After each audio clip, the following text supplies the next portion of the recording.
Welcome to Deep Dive by House of Undine, the wellness podcast where peace meets power and depth drives everything. Interviews, insights, meditations, and more. Let's dive in.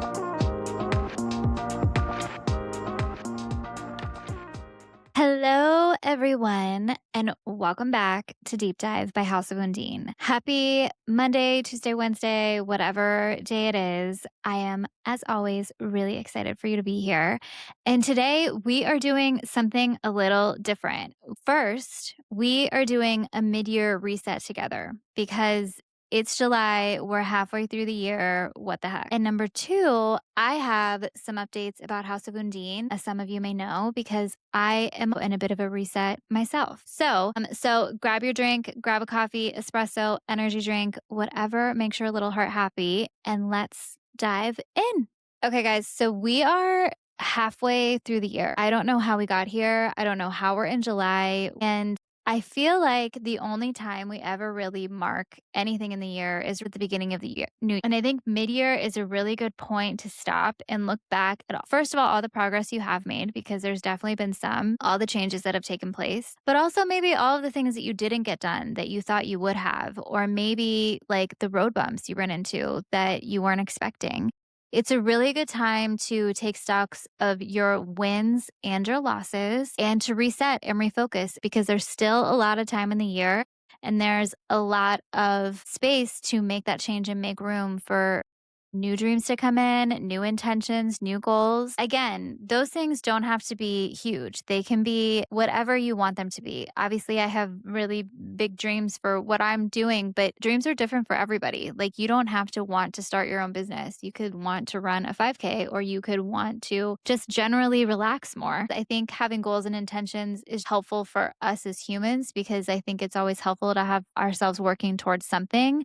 It doesn't always have to be so grand, but sometimes we lose sight of things when we have nothing to look forward to. And it just so happens that we have actually just passed our summer solstice, which was on June 21st, which marked the longest day of the year, which also signals that days will start to get shorter. So we are not only at a mid-year in the months, we are at a mid-year point in the solstice and in the sky with the sun. And because of that, we are also aligned with what's happening in the stars. So astrology, I have always found very interesting. I am into astrology.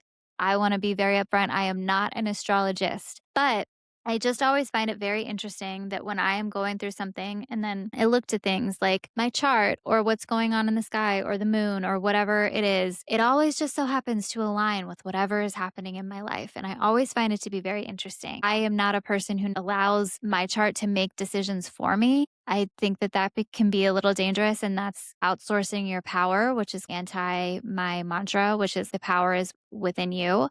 But I think it's a really wonderful way to gain more information and question things about yourself and do a little bit of internal work. And also, it just makes you see things differently, because it's wild how aligned those things are. So I definitely believe in it. And why not, if it's available to you, if the energies are right, why not tap into that? I could use all the help I can get. So I'm totally into it. First, we are in Mercury retrograde, which lasts from June 29th until July 23rd. So it's about 3 weeks. And what Mercury retrograde is, like from a tangible perspective, is from where we stand on Earth, the planet Mercury appears to slow down and move backwards across the sky. It is not actually reversing. It's kind of like an optical illusion, but it happens because of the way our two orbits line up and pass each other. But in astrology, Mercury is the planet that rules communication, thinking, technology, and travels. In astrology, we read Mercury retrograde as this period of time where things like communication, thinking, technology, and travel can get glitchy, missed text messages, technology's acting up, you have travel delays. And there's a reason so many astrologers say not to launch anything brand new during a retrograde. So the energy of it isn't necessarily a start, it's all about the so the review, the revisit, it's a built-in pause to go back over what you already have, which is the definition of a reset. So the sky is working for us here in this time where we're in a reset. We are reviewing what has happened. We are re-editing what we want, and we are resetting to make the next 6 months exactly what we want it to be. And second to all of this is all happening in the sign of Cancer. And we're in Cancer season right now, which runs from June 21st to July 22nd. Cancer is a water sign. It is ruled by the moon. So in astrology, it is the most inward, emotional, and nurturing sign. It is the sign of home, family, roots, comfort, and emotional security. And it's all about your private inner world rather than your public outer one. So when you put a go back and reflect retrograde, our Mercury retrograde we're in right now, inside of a come home to yourself Cancer season, the theme is very clear. This whole moment for us is about turning inward, not pushing out, not hustling, and just coming back to yourself. And third, there is actually a specific date coming up. So if you really want to make all this count, July 14th is a new moon in Cancer. And new moons are where we start something. So it's the very start of the lunar cycle. It is technically the dark sky right before the moon begins to grow again. And it's traditionally a moment where you plant intentions. So it's the seeds that you want to grow over the weeks ahead. And a new moon in Cancer is specifically about intentions around home, self care, emotional foundations.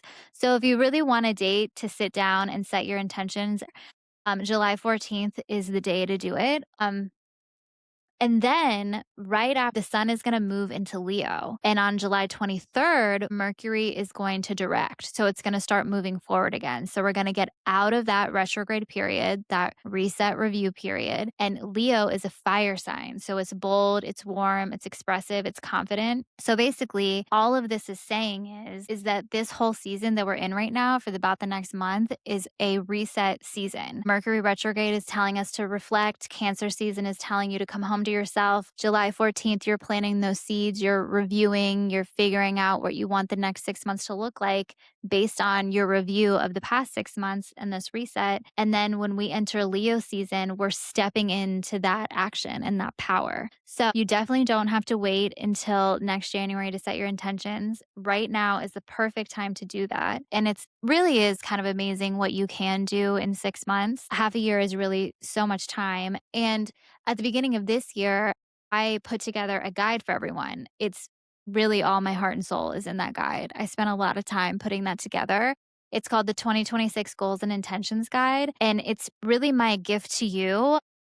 A lot of it is really deeply based in neuroscience and how our brains work and helping our brains because I have not always been routine. I have not always been goal oriented. I have not always been very positive in my thinking. I struggle with depression. I struggle with all sorts of things. And I used to have no routine and no habits at all. But what I have done this month specifically for July is I have condensed that guide that I released in January into a mid-year reset guide. So if you want, I highly suggest go to my website. You can go to the mid-year reset guide tab. Just put your email in. It's my gift to you. It's complimentary. It talks about how you can do a reset, what a fresh start means. It has a little bit more science in there, and it lays out some exercises for you to do and some visualization to help you really lock in the next 6 months. And what I also wanted to tell you is I'm also going through a pretty big reset myself, which is kind of interesting because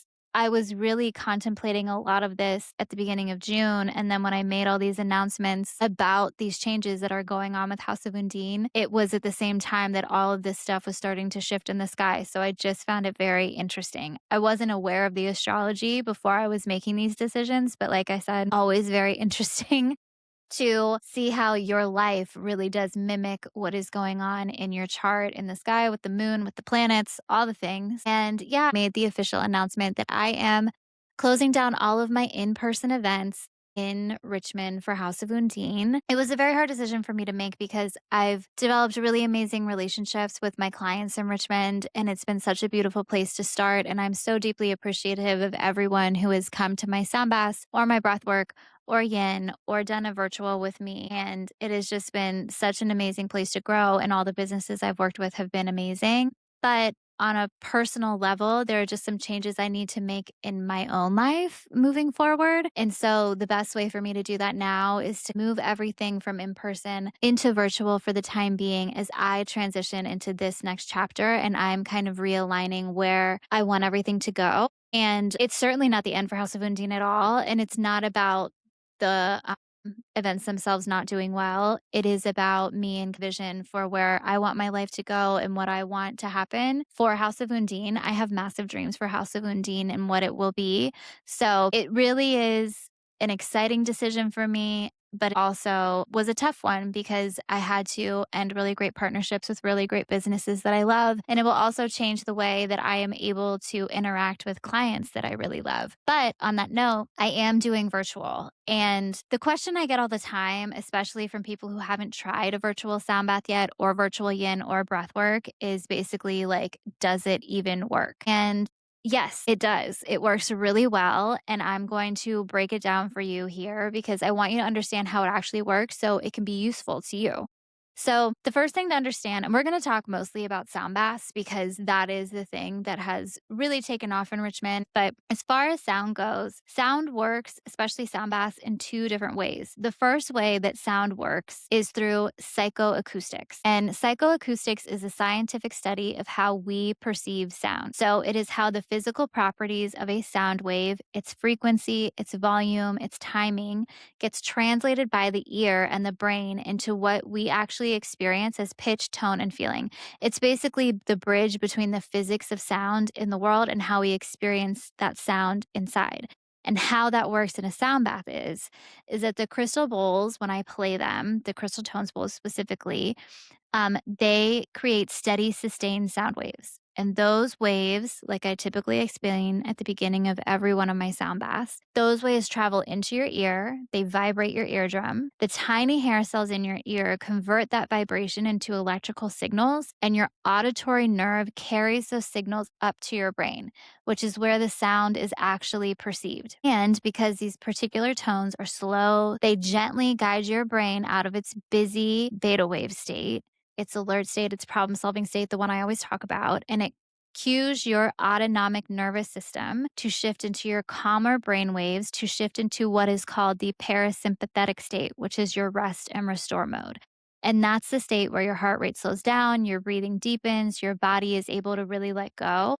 And that is really the key part for the virtual question because this entire process happens between the sound and your nervous system. So it is more than capable of coming through a good pair of headphones beautifully, and it's often more intimate and clearer than in a room. So you do not lose the psychoacoustics, which is the most important part and the part that people benefit the most from. That is not lost whether you are in person or doing a virtual sound bath. And the caveat to that is as long as the sound equipment that your sound bath person is using. And I have made it a point that I would not do virtual until I was able to promise that the sound would be good. The second half of this is vibroacoustics. And vibroacoustic or vibroacoustic therapy is the use of low frequency sound vibration. It's usually in the range of about 30 to 120 hertz.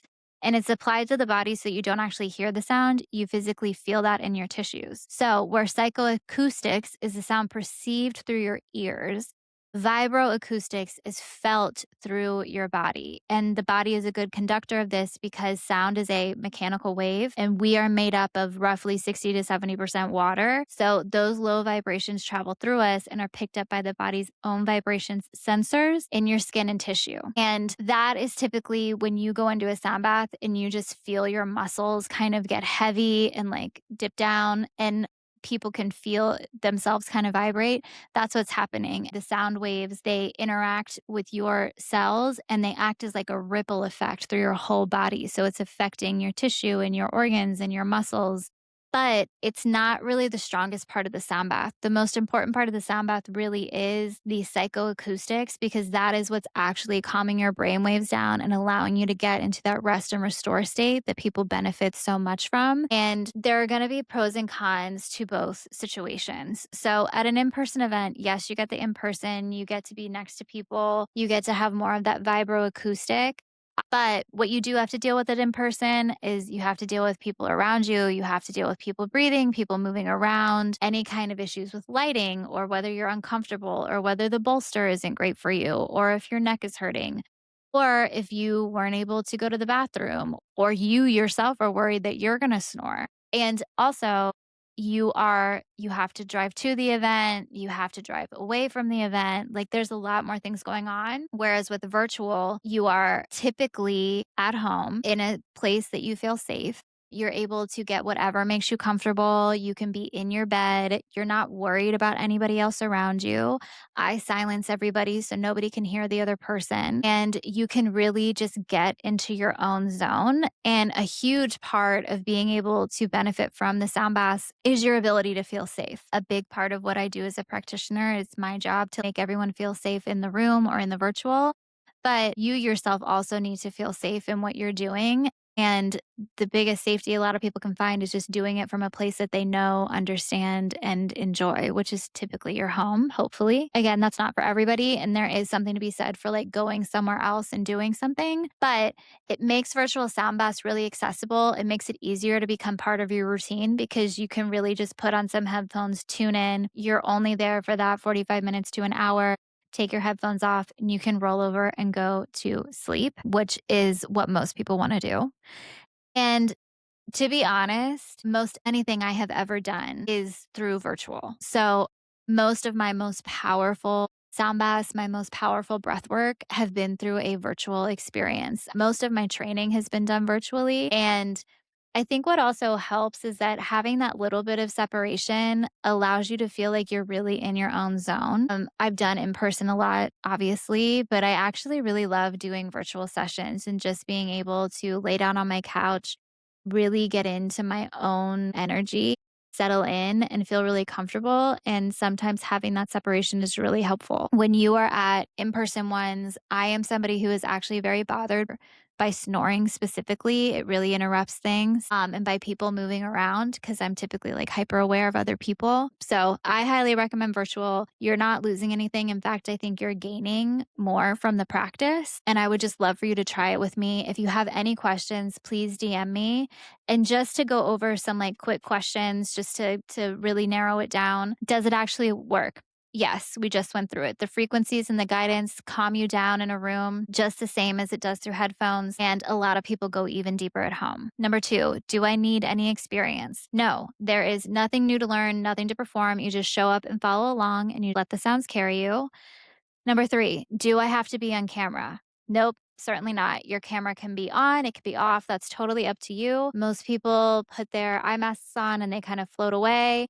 Some people keep it on if they want to. The only reason I would ask you to keep it on is maybe during breath work so I can monitor your breathing. But as far as sound baths go, I don't care what you do. And then number five, what do I even need? Nothing really. You don't need headphones, but I highly recommend headphones just because it makes it sound so much better. You need a comfortable spot to lie down and somewhere quiet where no one can bother you. And I always recommend an eye mask because I feel like it makes the experience so much better, but that's obviously not a necessity either. And just a Zoom link, making sure that your computer is charged so that it's not pushing you out. And then just lower the lights, and you can really make it intentional. Like you can have candles, you can dim the lights, you can have some incense going, you can have your journal right there with you, writing things down. You can really make it a tool for you to use, which is my whole theory on sound baths. Like sound baths can be experiences, they can be a fun thing for you to do. You can go and you can experience all these different sounds and soundscapes. But the way I do sound baths is a little bit different. I view them as a tool. And I think that the more routine they are and the more you understand what's going on, the easier you can trust what's happening and you can sink in, go deeper, and you can really use it as a tool to set intentions, to let things go, to clear your mind, to maybe prepare yourself for sleep. There's so many things you can use sound baths for if they're done correctly. And if you recognize them as a tool and a wellness practice, as opposed to just something fun you get to do every once in a while. So again, we are, as a business, House of Undine is moving towards virtual. For the time being, it's not going to be forever, but for now, I'm definitely moving more into virtual. If you have any questions, please DM me. I'm really excited about these changes. I'm also going to be continuing with so many other things. I'm going to be putting out a lot more content. I still have the Archives Book Club. I'm obviously going to be doing this podcast. I have my Substack, which is where I put really my most vulnerable, honest posts because writing is actually my favorite form of communication. I'll be doing a lot more breath work and a lot more yin and just a lot more fun stuff to really create this community that I'm so excited about and I'm so passionate about. So I hope you stick around. I hope you join me and just let me know if you have any questions. And I will talk to you all next week. Thanks for diving deep with us. If you like this episode, share it, rate it, and come back next week for more. This is Deep Dive by House of Undine, where peace meets power.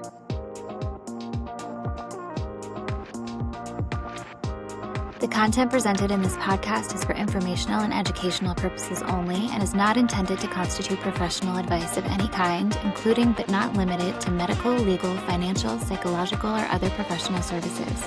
Nothing discussed should be interpreted as medical advice, diagnosis, treatment, or prevention of any disease, nor as a substitute for advice from a licensed physician, healthcare provider, or other qualified professional.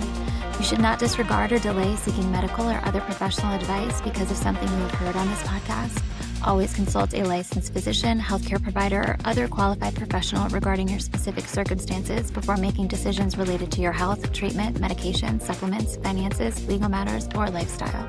If you believe you are experiencing a medical or other emergency, contact your physician or the appropriate emergency services immediately.